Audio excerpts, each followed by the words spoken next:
कुणबी म्हणून ग्राह्य धरण्याची मागणी केली। ज्यांच्याकडे सातबारा आहे त्यांना कुणबी म्हणून ग्राह्य धरा अशी मागणी केली जाते। त्यामुळे अशा पद्धतीने सातबारा ज्यांच्याकडे आहे त्यांना कुणबी म्हणून जर ग्राह्य धरलं तर आरक्षणाचा प्रश्न कशा पद्धतीने सुटेल की तिढा आणखीनच वाढत जाईल हे पाहणं सुद्धा महत्त्वाचं आहे।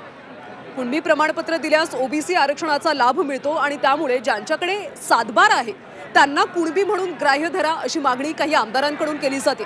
उपसमितीच्या बैठकीमध्ये सुद्धा अशा पद्धतीची मागणी करण्यात आली होती। त्यामुळे याचा नेमका कशा पद्धतीने आता विचार केला जाईल याबद्दल काही पाऊल उचललं जाईल का हे पाहणं अतिशय महत्त्वाचं आहे। त्यामध्येच आता राज्य सरकारने मराठा समाजासाठी जात प्रमाणपत्र आणि जात वैधता प्रमाणपत्र देण्यासाठी सुद्धा वंशावळ समितीला आता कार्यकाळ वाढवून दिल्याची माहिती मिळते।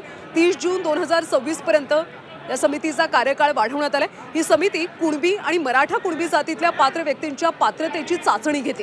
त्यामुळे कशा पद्धतीने नेमके कोण कुणबी आहेत कोण मराठा कुणबी आहेत यांची चाचपणी केली जाणार आहे। यासाठी आता वंशावळ समितीला सुद्धा मुदतवाढ देण्यात आली। त्यामुळे या सगळ्याचा पुढे आरक्षणासाठी कशा पद्धतीने फायदा होईल हे पाहणं महत्त्वाचं आहे।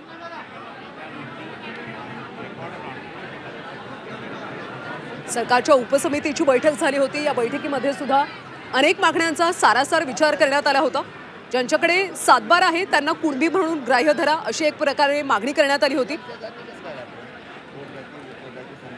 त्यामुळे या मागण्यांचा सरकारने नेमका काय विचार केला, उपसमितीच्या बैठकीत नेमकं काय काय झालं याची माहिती सध्या जरांगे पाटलांना दिली जाते।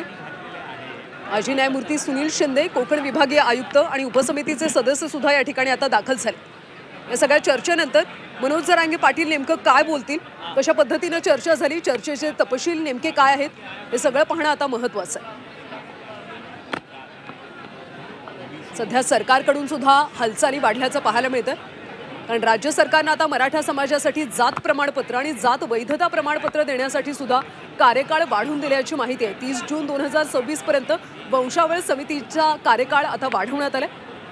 या समितीकडून खरं तर कुणबी आणि मराठा कुणबी जातीतल्या पात्र व्यक्तींची चाचपणी केली जाते।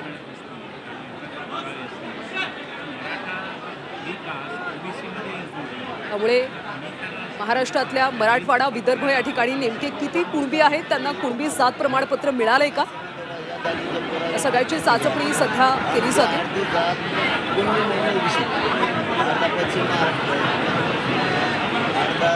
महाराष्ट्र सरकारने खरं तर 2023 मध्येच ही वंशावळ समिती एक स्थापन केली होती। याचं महत्त्वाचं काम म्हणजे मराठा समाज आणि कुणबी जातीमध्ये नेमकी कशा पद्धतीनं त्यांच्याकडे जात प्रमाणपत्र आहे, वंशावळ त्यांचे संबंध नेमके काय आहेत, कुणबी प्रवर्गातल्या आरक्षणाचा लाभ नेमक्या कोणत्या व्यक्तींना देता येईल, त्याची कागदपत्र आणि ऐतिहासिक नोंदी काही आहेत का, या सगळ्याची चाचपणी वंशावळ समितीकडून केली जाते। या समितीला सुद्धा आता कार्यकाळ वाढवून देण्यात आला। उपसमितीच्या बैठकीमध्ये सुद्धा या सगळ्यावर चर्चा झाली।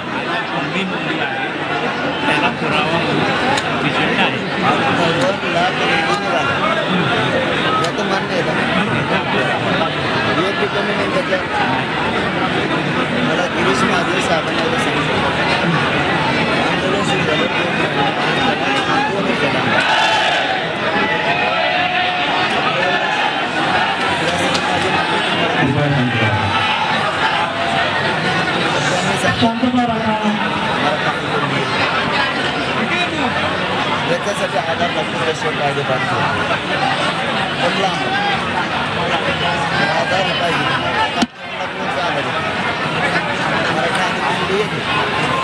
या कायदा पारित करायला तुम्हाला आधार लागतो। समितीने दिला आता काय आधारच चालू ना मराठा आणि कुणबी कायदा पारित करा 2003 झाला सक्षम म्हणून तसाच त्या कुणबीसारखा व्यवसाय करतो तसाच तेव्हा तरी आधार नव्हता। आधार तुम्हाला आधार ज्याला घ्यायचे तुझे त्यांना तरी येणार मराठा कुणबी एक काढा ते आंदोलन सोडत आम्हाला किमान 2 तरी जाते पाहिजे। हे डायरेक्ट अंमलबजावणीच पाहिजे, त्याच्याशिवाय तुम्ही राहू शकत 4-2 दिवस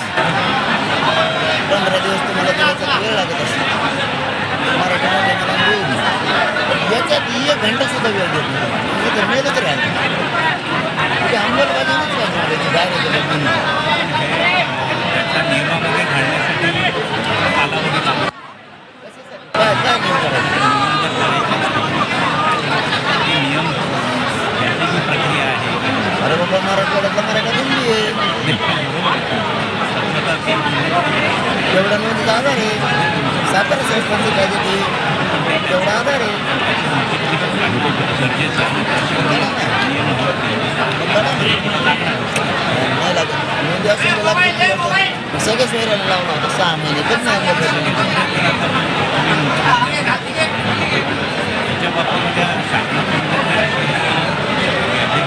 लागण्यासाठी जी कायदेशीर प्रक्रियाचा कालावधी लागणार आहे कालावधी आपण द्यावा.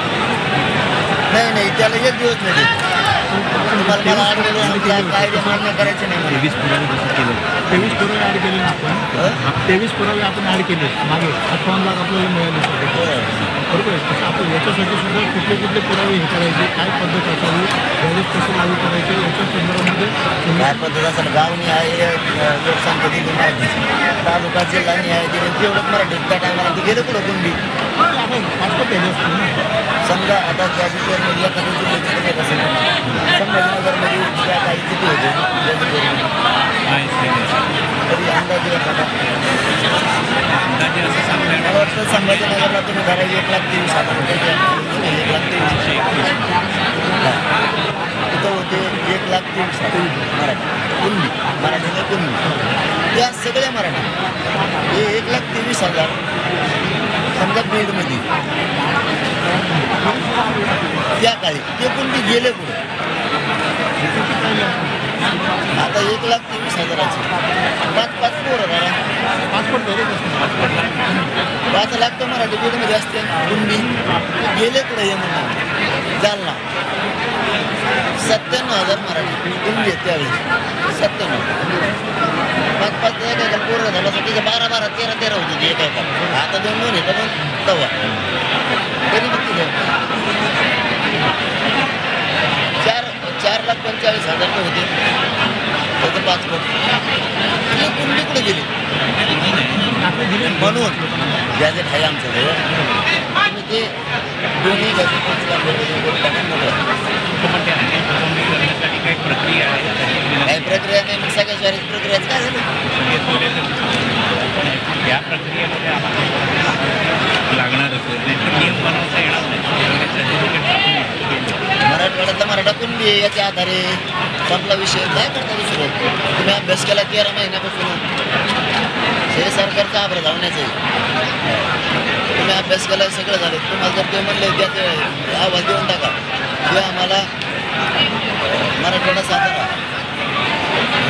त्यासाठी 13 महिने झाला अभ्यास केला अहवाल देऊन टाका मराठवाड्यातला मराठा कुणबी आम्हाला लगेच अंमलबजावणी करायची मंजुरी देऊन आता राज्य मंत्रिमंडळाची काय म्हणते तुम्ही 1 मिनिटात देता कारण तुम्ही 13 महिने झाला अभ्यास केला शंभूराजांनीच एकट्यानेच 9,000 रुपये बॅलन्स शीट करून आणलं होतं त्याच्यात तुम्ही पण गॅजेट आणले आणलं का नाही तुम्ही आणलं म्हणजे तुझा अभ्यास झाला हे सरकारचा अभ्यास झाला हे तुमच्याकडून अहवाल घ्या असं आमचं म्हणणं तुमच्याकडून त्यांनी अहवाल उद्या सकाळी लागू होतं हे आता जरी कॅबिनेट घेतलं अधिकार येतो कॅबिनेटला दिला असं काहीतरी कायद्यामध्ये ॲक्टिव्ह अस्तित्वत नाही का राज्य विधानसभा विधानमंडळ अस्तित्वत नाही का राज्यपाल महाराष्ट्रात अस्तित्वत नाही का आत्ता लगेच 10 मिनिटात होतं सगळं आम्ही 2 वर्षात ते उकळून गेलो जातो यासाठी 1 मिनिटं सुद्धा नाही याच्यात तरी नाही गणेश साहेब याच्यात तरी 13 महिने अभ्यास झाले 6 महिने का झालं पाहिजे तुम्ही आता याची अंमलबजावणी करा दोन्ही गॅजेटची त्या 2 याला वेळ द्यायला तयार होता बॉम्बे गव्हर्नमेंटला द्यायला वेळ तयार आहे आणि औंध संस्थांना द्यायला वेळ तयार हैदराबाद गॅजेटर आहे सातारा संस्थांच्या गॅजेटरला 1 मिनिटं सुद्धा वेळ द्यायला तयार नाही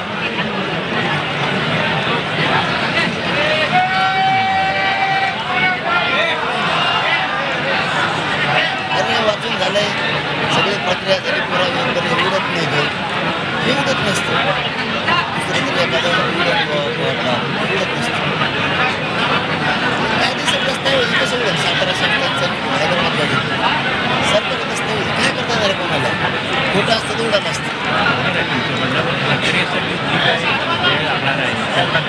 प्रक्रियासाठी 13 महिने झाला ना अभ्यास चालू आहे. शिंदे समितीपेक्षा हुशार आहे हेच आपली ती प्रक्रिया त्यांनी आता राबवली पाहिजे. त्यांना राबवा म्हणा त्यांनी सांगितलं नाही हे 2 ला नाही सातारा संस्थान आणि हैदराबाद यालाच नाही मला घोडा घाला तुम्ही ॲडव्होकेट समजा काही समजा मी हालत नाही मी ठाम करून निर्णय करून आणलं घेऊनच बाकीचे समजा तुमच्या शब्दाला ते वरच्या याला नाही झालं ते 8-15 दिवस म्हणता येईल चला ठीक आहे 2 महिने ठीक आहे गेला ना त्या 2 विषयाने मी 1 मिनिट सातारा संस्थान हैदराबाद गॅझेटियरला 1 मिनिट ऐकू शकतो तात्काळ करा असं लगेच आणि ह्याला कालावधी 2 महिन्याचा जास्त ठीक आहे हा हे पुन्हा आलं तर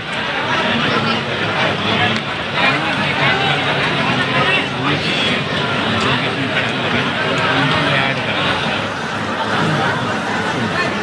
हैदराबाद गॅझेट साताऱ्यामधल्या मुलींचा आधार घेऊन सर्टिफिकेट करण्याची तरतूद करण्यासाठी सातारा गॅझेट आणि हैदराबाद गॅझेट ॲड करा. असं त्याचं आपण करतो.